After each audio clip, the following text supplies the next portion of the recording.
नमस्कार दोस्तों, स्वागत है यूट्यूब चैनल गोकुल स्टडी में। और कैसे हैं आप सब? एकदम अच्छे होंगे, एकदम बढ़िया होंगे और पढ़ाई आपकी बढ़िया चल रही होगी। कमेंट्स करके बताना आप लोग वीडियो आपको कैसा लगा, और पहले आप वीडियो कंप्लीट देखना और उसके बाद पसंद आए तो आप लोग इसको शेयर भी कर देना। तो फिजिक्स के क्वेश्चन होते हैं अपने शाम को, और मॉर्निंग में अपनी क्लास होती है संविधान। और नहीं देखा है आपने संविधान का तो कोई एक वीडियो आप लोग कंप्लीट देखना, और उसके बाद आप लोग खुद ही कंपेयर करना कि आपको वीडियो देखनी ज़रूरी है या फिर नहीं ज़रूरी है। यदि आप कंप्लीट उन वीडियो को देखना शुरू कर दोगे तो बहुत अच्छे से आपको संविधान समझ में आने लग जाएगा, और कोई ऐसा नॉर्मल सवाल बचेगा नहीं आपको जो एग्ज़ाम में पूछा जाएगा और आपसे ना हो। तो आप पहले एक कंप्लीट वीडियो देखना और उसके बाद एक ही वीडियो आप लोग देखना। कोई छोटी वीडियो आपको लगता है कि इस छोटी वीडियो को देखने के बाद कि कुछ सीखने के लिए मिला है, तो ऐसे ही कंप्लीट बहुत अच्छे से सारी की सारी सीरीज को हम कंप्लीट पढ़ते हुए चल रहे हैं। तो यहाँ 10 क्वेश्चन होते हैं अपने, और मैंने कहा है इसमें हम 500 के अप्रोक्स क्वेश्चन कर लेंगे फिजिक्स के, और ऐसे ही केमिस्ट्री के कर लेंगे, और ऐसे ही हम बायोलॉजी के कर लेंगे। तो ऐसे कोई सवाल नहीं बचेंगे जो नॉर्मल एग्ज़ाम में पूछे जाते हैं। और फिजिक्स के न्यूमेरिकल की भी ज़रूरत हो तो आप लोग बता सकते हैं कमेंट्स करके, नहीं तो ये क्वेश्चन ही आते हैं एग्ज़ाम में, तो वहाँ आप लोग इनको पढ़ ही सकते हैं। करते हैं शुरुआत पहले सवाल से। पहला सवाल हमारे पास क्या है लिखा हुआ? पेट्रोल इंजन के किस भाग में पेट्रोल व वायु का मिश्रण होता है? यानी ऐसे सवाल हैं जो आपको इनडायरेक्टली पूछे जाएंगे। तो यहाँ पर क्या पूछा जाएगा? इसका आंसर तो है कार्बोरेटर। क्या आंसर है इसका? इसका आंसर होता है कार्बोरेटर।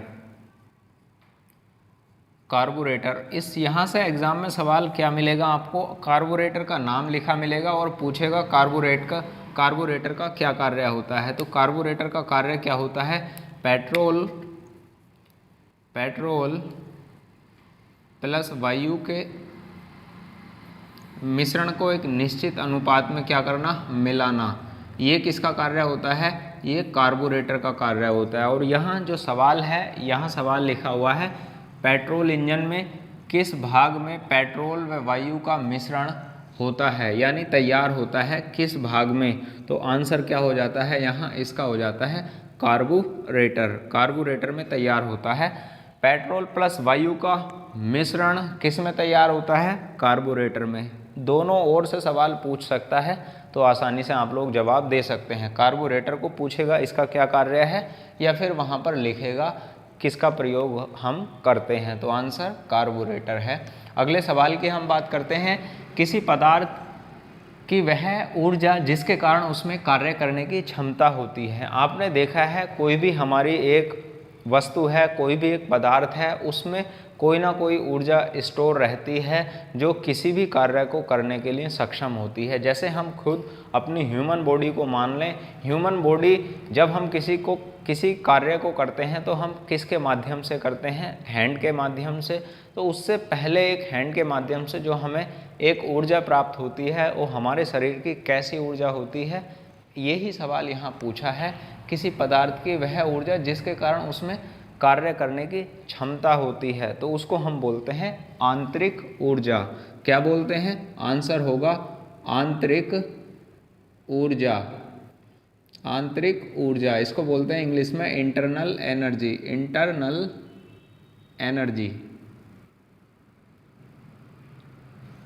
तो किसी कार्य को करने की आंतरिक जो क्षमता होती है ऊर्जा को हम क्या बोलते हैं? आंतरिक ऊर्जा। नेक्स्ट सवाल की हम बात करें। किसी सिलेंडर में बंद गैस किस प्रकार का निकाय है? यानी कोई बंद सिलेंडर है हमारे पास और उसके अंदर गैस भरी हुई है, वो किस प्रकार का निकाय होता है? ये सवाल ऊष्मा से संबंधित चैप्टर के सवाल हैं, तो वहाँ आपको थोड़े अजीब ये सवाल लगेंगे कि कैसे कैसे सवाल हैं, पर एग्ज़ाम में सीधे ही सवाल बनते हैं कि ऐसा निकाय कौन सा होता है जो बंद निकाय होता है और उसके अंदर ऊष्मा होती है। तो उसको हम बोलते हैं बंद निकाय है, और क्या है इसके अंदर? ऊष्मा होती है, तो उसको हम बोलते हैं ऊष्मा गतिकी निकाय। तो क्या आंसर हो जाएगा इसका? ऊष्मा गतिकी निकाय।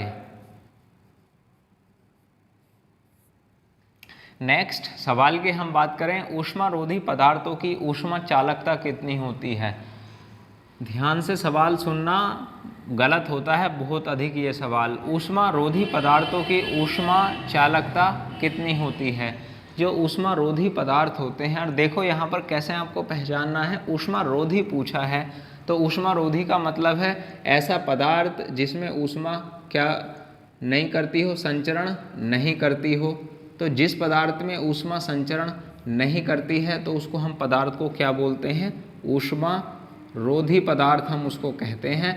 अब मुझे आप लोग खुद ही बताओ, जिसमें ऊष्मा का संचरण नहीं होता है तो उसमें ऊष्मा की चालकता क्या हो जाएगी। तो ऊष्मा की चालकता क्या हो जाएगी, वहाँ शून्य हो जाएगी। तो इस प्रकार से वहाँ पूछ सकता है कि किस पदार्थ की ऊष्मा चालकता शून्य होती है। तो वहाँ आंसर होगा ऊष्मारोधी पदार्थों की। और यहाँ लिख कर भी देगा आपको, जैसे ये सवाल लिखा है सामने, ऊष्मारोधी पदार्थों की ऊष्मा चालकता कितनी होती है, तो वहाँ आंसर हो जाएगा शून्य। क्या हो जाएगा, 0 आंसर हो जाएगा इसका। अगला सवाल है, मानसून के निर्माण का क्या कारण है। मानसून के निर्माण में जब ज्योग्राफी में हम पढ़ते हैं तो वहाँ कई कारण बताए जाते हैं, पर फिजिक्स के अकॉर्डिंग क्या कारण हो सकता है ये आप लोग बताओ। और नहीं पता तो आप लोग सोचो, थोड़ा बहुत वीडियो पॉज करना है और आपको सोचना है कि क्या हो सकता है। तो फिजिक्स के लिए वहाँ आंसर क्या होगा, मानसून के निर्माण का क्या कारण है, तो वहाँ होता है संवहनी धाराएं। संवहनी धाराएं, आपने देखा है जब किसी भी जल को गर्म करते हैं तो उसके अंदर जो निचला भाग होता है, तो निचले भाग के जो अणु होते हैं वो ऊपर आना शुरू कर देते हैं, हल्के होकर।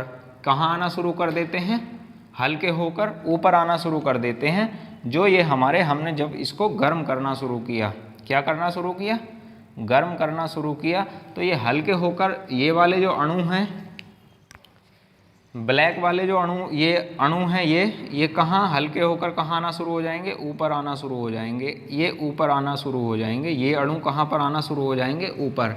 और इस क्रिया को हम क्या बोलते हैं, संवहन की क्रिया। संवहन की क्रिया। और इसी कारण से ही जो जल है वो निचला सतह का जल या समुद्रों का जल या फिर नदियों का जल कहाँ पर इकट्ठा शुरू होना हो जाता है, ऊपर बादल बनने शुरू हो जाते हैं। और जब यह संघनित यानी इकट्ठा हो जाता है, भारी हो जाता है, तो इस कारण से क्या हो जाती है, वर्षा हो जाती है। तो संवहनी धाराएं आपको समझ में आई होंगी क्या होती हैं संवहनी धाराएं, और किसके निर्माण के लिए सहायक हैं, ये मानसून के निर्माण के लिए सहायक होती हैं। अगले सवाल की हम बात करते हैं, विकिरण द्वारा संचरित ऊष्मा की चाल कितनी होती है। यहाँ पर देखो सवाल दो तरीके से सवाल बन सकता है, और आगे भी मैंने यहाँ पर सवाल लिखा है, ये विकिरण ऊर्जा किस रूप में होती है, और ऊपर लिखा है विकिरण द्वारा संचरित ऊष्मा की चाल कितनी होती है। तो विकिरण द्वारा संचरित ऊष्मा की चाल किसके बराबर होती है, चाहे तो ऐसे समझ सकते हो आप, या फिर कितनी होती है, तो इसकी चाल प्रकाश के चाल के बराबर ही होती है। और प्रकाश की चाल कितनी होती है, 3 × 10⁸ मीटर प्रति सेकंड। तो यहाँ पूछ सकता है तो कितनी चाल होती है, 3 × 10⁸ मीटर प्रति सेकंड। और यहाँ पूछ भी सकता है किसके बराबर है, तो किसके बराबर का मतलब है प्रकाश की चाल के बराबर होती है। ये भी आप लोग यहाँ पर लिख लेना, प्रकाश की चाल के बराबर होती है, ये आप याद रखना। कैसे भी सवाल पूछ सकता है, मान भी पूछ लेगा, तो मान तो आपको पता ही होता है प्रकाश की चाल कितनी है। और प्रकाश की चाल के बराबर होती है क्या, विकिरण द्वारा संचरित ऊष्मा। ध्वनि किस माध्यम में संचरित नहीं होती है। ये ध्वनि का सवाल यहाँ पर मैंने इसलिए लिखा है कि एग्जाम में सवाल बनता है विकिरण किस माध्यम में संचरित या गमन नहीं कर सकता है, तो वहाँ पर आंसर क्या होता है, विकिरण किस माध्यम में गमन नहीं कर सकता है। जो ठोस माध्यम होता है विकिरण उसमें गमन नहीं करता है। क्या आप लोग बताओ, एक दीवार के पार प्रकाश हो सकता है या नहीं हो सकता, तो आपका जवाब होगा प्रकाश दीवार के पार नहीं हो सकता। या फिर लोहे के पार हो सकता है या किसी धातु के पार हो सकता है, तो लोहे के पार बिल्कुल नहीं हो सकता। तो इसके संबंध में ध्वनि किस माध्यम में संचरित नहीं होती है, तो ध्वनि ठोस में तो सबसे अधिक संचरित होती है, जबकि जो एक निर्वात हम जिसको बोलते हैं, क्या बोलते हैं, निर्वात या फिर वैक्यूम, उसको हम बोलते हैं निर्वात या फिर वैक्यूम। निर्वात में क्या नहीं होती है, ध्वनि की संचरित नहीं होती है। और विकिरण किस में संचरित नहीं होता है, विकिरण ठोस माध्यम में संचरित नहीं होता है। और यहाँ क्या आंसर होगा, आपसे पूछा जाएगा कि क्या निर्वात में विकिरण गमन कर सकता है या फिर नहीं कर सकता, तो ध्यान से आप लोग इस बात को समझो। वैक्यूम में निर्वात गमन कर सकता है, प्रकाश निर्वात में भी चल सकता है, और सबसे अधिक प्रकाश की चाल निर्वात में ही होती है, वैक्यूम में ही होती है। और कितनी होती है ये आपके सामने लिखा है यहाँ पर। अच्छे से, बहुत अच्छे से आप लोग इसको समझना। अगले की हम बात करते हैं, विकिरण ऊर्जा किस रूप में होती है। तो विकिरण ऊर्जा किस रूप में होती है, यहाँ रूप पूछा है, जैसे विद्युत चुंबकीय तरंगे हैं या प्रकाश तरंगे हैं या ध्वनि तरंगे हैं, तो इस रूप में पूछा है।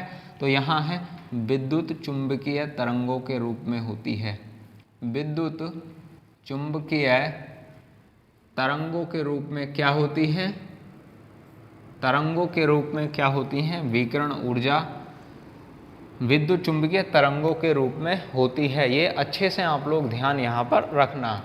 अगले सवाल की हम बात करते हैं, गर्मियों में हम सफ़ेद कपड़े पहनना पसंद करते हैं, क्यों। जब गर्मियाँ आ जाती हैं, इस समय जो वर्तमान मौसम चल रहा है, तो हम सफ़ेद कपड़े पहनना पसंद करते हैं। क्यों ऐसा हम करते हैं, कलरफुल कपड़े हम क्यों नहीं पहनते हैं। इसका कारण होता है जो श्वेत है, श्वेत प्रकाश क्या होता है, प्रकाश का परावर्तक होता है, सबसे अच्छा परावर्तक माना जाता है। और यह ऊष्मा को स्टोर नहीं करता, ऊष्मा को अवशोषित नहीं करता, यह ऊष्मा को परावर्तित करता है, जिसके कारण क्या करते हैं हम, गर्मियों में हमें सफ़ेद कपड़े के पहनने से गर्मी महसूस नहीं होती है। तो समझ गए होंगे आप लोग इसका जवाब क्या है, क्योंकि सफ़ेद कपड़े ऊष्मा के अच्छे परावर्तक होते हैं, इस कारण से हम गर्मियों में सफ़ेद कपड़े इस्तेमाल करते हैं। अगला सवाल है हमारे पास, अच्छे उत्सर्जक अच्छे अवशोषक होते हैं, यह कथन किसका है। यानी कोई भी बॉडी है, जितना है वह एब्जॉर्ब करेगी, उतना ही क्या करेगी, उत्सर्जित करेगी। तो ऐसे कौन से, ये कथन कहा किसने है, तो इस कथन को बताने वाले या उन साइंटिस्ट का नाम क्या है, तो वहाँ आप इनका नाम याद रखना। क्या नाम है, किरचॉफ। किरचॉफ ने कहा कि कोई भी वस्तु या कोई भी पिंड जितने अच्छे उत्सर्जक होते हैं, वह उतने ही अच्छे क्या होते हैं, अवशोषक होते हैं। यह कथन किसने कहा था, तो वहाँ आंसर होगा किरचॉफ ने। स्क्रीनशॉट आप लोग लेना इसका, और कमेंट्स में आप लोग लिखना कि वीडियो आपको कैसा लगा। पसंद आए तो आप लोग इसको शेयर कर लेना, और चैनल को आप लोग सब्सक्राइब कर सकते हैं। ले लो आप लोग screenshot. Thank you, all the best. पढ़ते रहिए, मस्त रहिए, ज़बरदस्त रहिए, और बचे रहना है आपको बीमारी से। Thank you, all the best. ले लो आप लोग स्क्रीनशॉट।